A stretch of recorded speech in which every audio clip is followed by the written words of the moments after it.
कभी भारतीय रेल को घाटे से मुनाफे में बदलने वाले नेता के रूप में सुर्खियों में रहने वाले लालू प्रसाद यादव आज एक अलग वजह से चर्चा में है। वो दौर था जब उनके भाषणों की ठसक और उनकी शैली जनता के दिलों पर राज करती थी। बिहार की राजनीति से लेकर दिल्ली के सत्ता गलियारों तक उनका नाम जनता के नेता के रूप में गूंजता था। लेकिन वक्त की रफ्तार ने अब उसी रेल के पटरी पर एक अलग कहानी रख दी है, जहां सवाल है, आरोप है और सत्ता के साथ जुड़ा एक विवाद है जिसने पूरी राजनीतिक माहौल को हिला दिया है। अदालत में जब लालू यादव, राबड़ी देवी और तेजस्वी यादव पेश हुए तो चारों ओर कैमरों की चमक थी और हर नजर इस बात पर टिकी थी कि आज क्या होगा।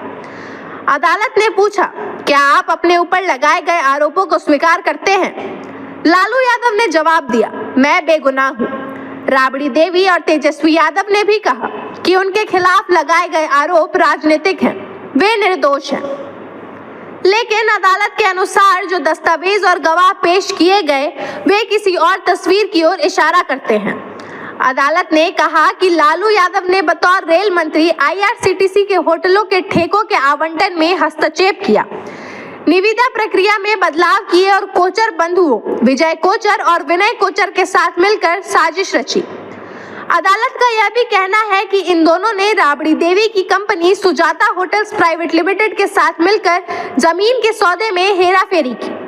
बहुत कम कीमत पर खरीदी गई जमीनों का नियंत्रण अंततः लालू यादव के परिवार के पास पहुंच गया।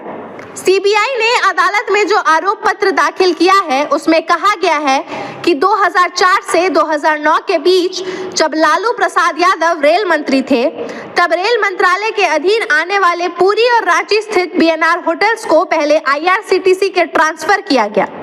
इसके बाद इन होटलों के रखरखाव और संचालन का ठेका पटना स्थित सुजाता होटल्स प्राइवेट लिमिटेड को दे दिया गया, वो भी नियमों को ताक पर रखकर। CBI का कहना है कि इस पूरी प्रक्रिया में निविदा की शर्तों को इस तरह बदला गया कि केवल एक ही कंपनी को लाभ मिले।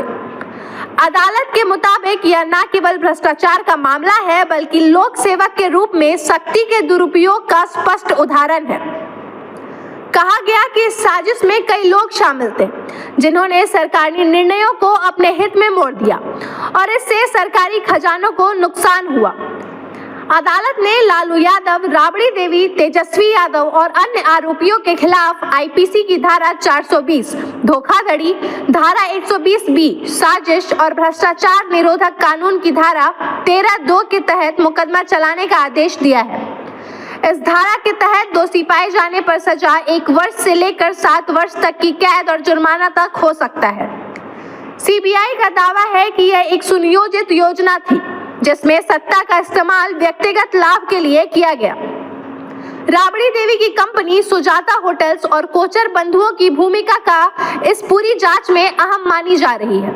अदालत ने यह भी कहा कि सभी साक्ष्य इतने पर्याप्त हैं कि अब मुकदमे की कार्रवाई आगे बढ़ाई जाए। रेल मंत्रालय के ठेकों से लेकर अदालत के आदेश तक यह पूरा मामला सत्ता, प्रभाव और परिवार के गठजोड़ की झलक दिखाता है। यह वही रेल है जो कभी देश की प्रगति की पहचान मानी जाती थी और अब उसी रेल के ठेकों पर उठे सवाल सत्ता की पारदर्शिता पर प्रश्न चिन्ह लगा रहे हैं। अब सबकी निगाहें अदालत पर हैं कि न्याय की पटरी किस दिशा में मुड़ेगी। क्या यह मामला न्याय तक पहुंचेगा या फिर राजनीति की गाड़ी किसी नए मोड़ पर रुक जाएगी? जवाब आने वाला समय तय करेगा कि इस मामले की मंजिल न्यायालय है या फिर राजनीति का कोई और स्टेशन। खबर का मतलब बवाल न्यूज। हमारे चैनल को सब्सक्राइब जरूर करें।